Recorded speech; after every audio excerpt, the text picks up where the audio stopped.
Olá portistas, sejam bem-vindos a mais um Dragão Autêntico, desta vez para fazer a análise do Portimonense Futebol Clube do Porto, vitória por 3-0, com golos de Brahimi, Marega e Herrera, fechar a contagem em cima do apito final.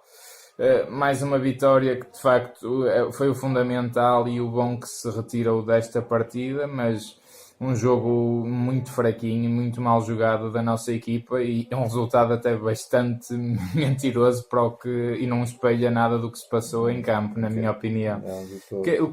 Dragão 27, o que é que te pareceu?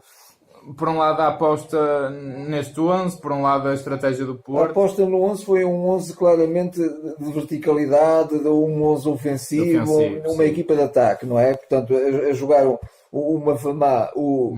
Manafá, peço desculpa, a jogar como lateral direito. É um jogador que dá muita verticalidade, mas foi um jogo muito infeliz dele, foi um jogo muito fraquinho mesmo.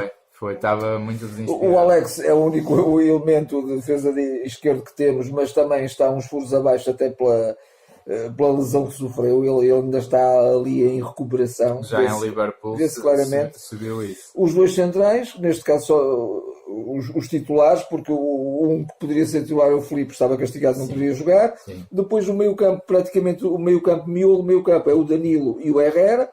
E depois nem sequer optou pelo Otávio, que também faz sempre o terceiro médio, não é? Sim. E portanto apostou logo na verticalidade, na largura, com o Brahim e com o Corona, e na frente o Soares e o Marega. Portanto, uma equipa balanceada para o ataque.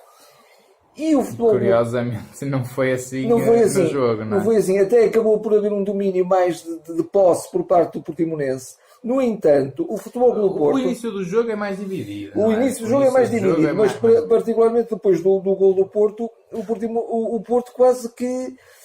Havia uma certa apatia até, mas mesmo havendo essa apatia, o Futebol Clube do Porto teve, eu não sei, eu teria contado, foram 8 ou 9 ou 10 passes que podiam ser da ruptura. O tal último passo que nós temos vindo a falar, e que falhavam sempre esse passo, porque o Futebol do Porto apanhou muitas vezes em contrapé o Portimonense, porque o Portimonense é uma equipa que se expõe muito. Joga um futebol muito bom, um futebol de ataque, mas muito bom, de grande qualidade. Bate-se com qualquer grande equipa, o Portimonense bate-se bem. Mas deixa um bocadinho a descoberto a parte defensiva. E o Porto não explorou isso, porque se explorasse isso, o Porto até podia golear e chegar rapidamente a um resultado confortável. Só chegou muito mais tarde e com muito mais sacrifício, com muito mais sofrimento, de alguma maneira. Mais sofrimento, foi.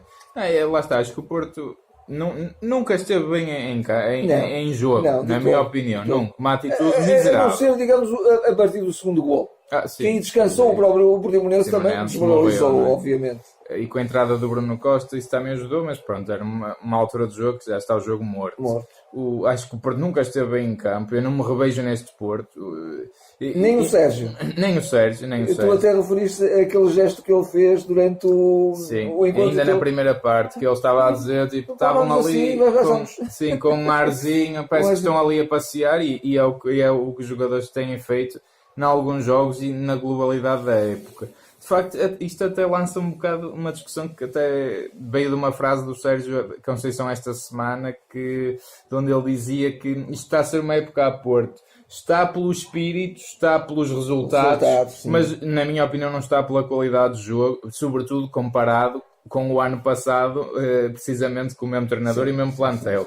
Qualidade de jogo, uns furos claramente abaixo, mas para mim sempre por causa da atitude dos jogadores. O Porto joga ao mínimo o que tem que jogar. Os jogadores jogam o mínimo. É coisa, então marcar um golito cedo hoje aos 15 minutos, agora vamos estar aqui descansadinhos, vamos gerir a coisa. Nós defendemos muito bem porque temos um Casillas muito atento, até numa saída ao Lucas Fernandes, não é? Que ele sai-se muito bem.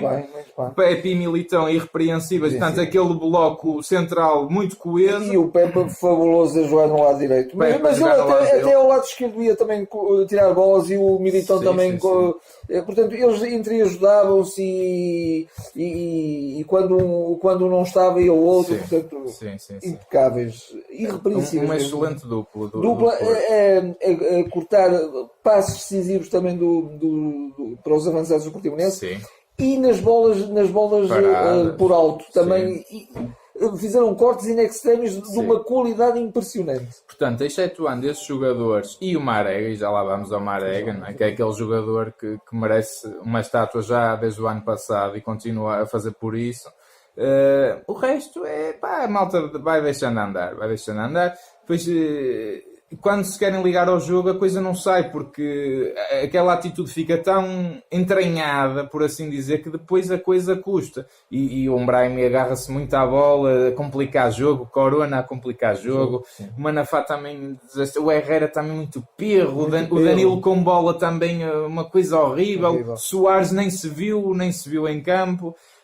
E portanto, eu não gosto de ver estes jogos. Não gosto. Acho que o Porto pode-se dizer que merece ganhar pelas oportunidades de golo criadas, porque de facto foram as oportunidades mais criadas, mas pelo jogo jogado até merecia perder. Eu tenho de dizer isto, até merecia. O Portimonense jogou mais e melhor e mais bonito, que também é uma coisa que dá jeito. Agora, conquistou-se o mais importante, mais uma vitória, faltam 5 finais, pronto, foi uma final ganha. Só uma questão nesses últimos passos, de facto, que saíam sempre mal, exceto de facto nos 2 primeiros golos que foram quando saíram bem, não é? Desmarcação para o Marega nas 2 vezes. E esse é outro ponto, que é sempre jogo no Marega. Ainda dá aspecto que os jogadores se deixam facilitar mais porque sabem que está lá o Marega que corre por 5 ou 6, não é? E depois lesiona-se. E que tem a tal atitude que tu disseste até durante o jogo, e é verdade que tem a tal atitude que o Sérgio quer que todos os jogadores tenham, mas é o único que de facto interpreta fielmente aquilo que lhe é pedido. Ele até ao último minuto corre como se fosse o primeiro. E depois traz golos, não é? São essas atitudes que trazem golos. Os 2 primeiros golos são e fruto do Marega, que é para mim, e eu sei que também para ti já falámos, o homem do jogo indiscutivelmente. É o jogador a Porto neste momento. Porto, completamente. Lá está os centrais e o guarda-redes muito bem, e depois também um ponto positivo para a entrada do Bruno Costa, que de facto simplifica processos. Vais ao encontro daquilo que eu também quero ficar num ponto. Sim, já te dou a palavra. Ele simplifica processos e faz jogar a equipa. Solicita linha de passe, cria linha de passe. Isso é muito bom. Dá até orientações. E o Futebol do Porto, eu já tenho dito isto várias vezes. Há momentos em que o Futebol do Porto também tem que jogar de forma coletiva, também tem que contemporizar, também tem que jogar um bocadinho mais entretido, não é? Porque isso também há momentos que é mesmo preciso, sobretudo quando uma equipa está cansada, e o Porto também admite que esteja cansado pelo jogo que teve no Liverpool. Isso aí é um bocado um pau de 2 bicos. Só porquê? Porque para se jogar em posse e para se jogar mais descansadamente, também tens que correr, nomeadamente a criar linhas de passe. E o Porto está tão apático que depois nem isso consegue. Não consegue. E fazer, mas isso também faz com que faça o adversário correr, claro, e descansa-se mais. Claro.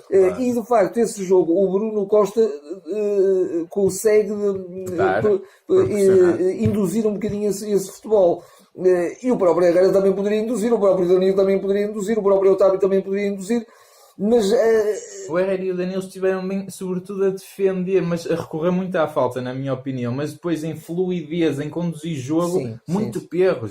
Mas o Porto também tem que saber ter esses momentos no jogo, claro. E esse jogo em posse, e esse jogo de qualidade de passe, e esse jogo entretido, entre comas.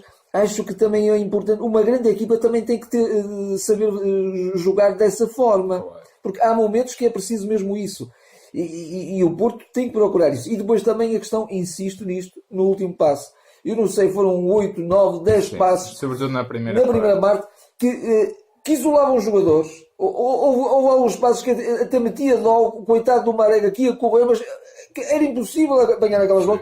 E às vezes era só um toquezinho subtil, um toquezinho muito ligeiro, e a bola estava. Até passos, do meu ponto de vista, em termos técnicos, fáceis, mas que o Porto falha permanentemente. Mas eu acho que vem tudo desta atitudezinha miserável e pobre. Uma atitude miserável, nem condiz nada com a equipa, porque eu sei que todos aqueles jogadores querem muito ganhar. Eu acredito que naquele fundo haja esse pensamento, esse querer até ao último segundo, não é? O Porto, pelo menos é o que eu digo, eu racionalmente não acredito que o Porto vá ser campeão, mas tem que ter aquela obrigação praticamente de ganhar estes últimos jogos todos que falta e está a fazê-lo.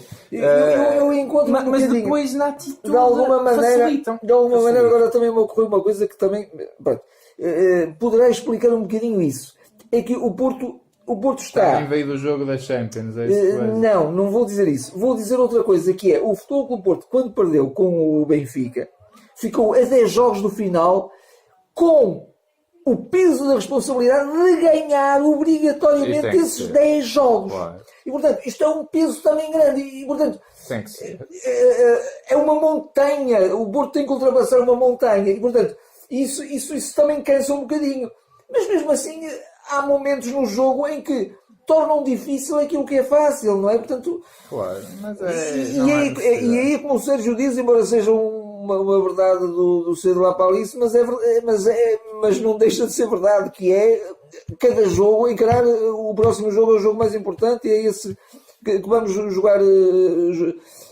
E o Porto, inclusive, o próprio Portimonense, adversário do Porto neste jogo, proporcionava que o Futebol Clube do Porto até em vários momentos pudesse matar o jogo. E quer dizer, nem isso havia, não é? Porque podíamos dizer assim, estávamos a jogar contra uma equipa fechada, nós a precisarmos de ganhar e não conseguimos, eles ali todos barrados atrás. Não é o caso. Não é o caso. Não é o caso. Não dá para nada. O Porto, eu acho que foi desde os 15 minutos, mais ou menos, que foi o primeiro golo, até ao golo do Marega, que já é perto dos 70, acho eu, 70 e poucos, até, se calhar, limitou-se a passar o tempo, mais uma vez, como fez em Braga, como vai fazendo noutros jogos do campeonato. Relativamente a este jogo, acho que valeu indiscutivelmente o resultado. Foi um magnífico resultado. Super mentiroso até. Sim, mas magnífico. Agora o Porto vai ter se calhar o derradeiro jogo da Champions. Este jogo de facto ocorre aqui no intervalo dos quartos de final da Champions, não é? E pronto, pode também aqui pesar alguma coisa, se bem que o principal objetivo do Porto é o campeonato, quer dizer. Sim, há sempre uma questão até de brio, não é? Da equipa, e o Porto sente-se equipa europeia também. Claro. E portanto não gosta de dar por entregue uma eliminatória. Claro. Agora, nós temos que reconhecer que de facto o Liverpool está a milhas do Porto. Claro, claro. Nós vamos comentar um o Porto até será a equipa em condições normais para poder ganhar a qualquer equipa no Dragão. Eu acho que sim. Isso não tem dúvida. Agora, passar a eliminatória é que é muito, muito complicado. Sim. Não é? Nós até vamos falar um bocadinho só do Liverpool, mas fica para quem ouve o podcast em formato áudio só, do YouTube vamos ficar aqui a análise ao Portimonense Porto, se quiserem depois também ouçam pelo iTunes, Spotify, como quiserem. No YouTube vou só pedir o habitual para darem um apoio ao canal, para fazerem o gosto, para comentarem também o que é que acharam, se gostaram do Porto, como é que explicam também esta apatia presente em toda a equipa, praticamente. Subscrever o canal, partilhar com os vossos amigos, chegam-nos nas redes sociais, o habitual. Até à próxima. Até à próxima.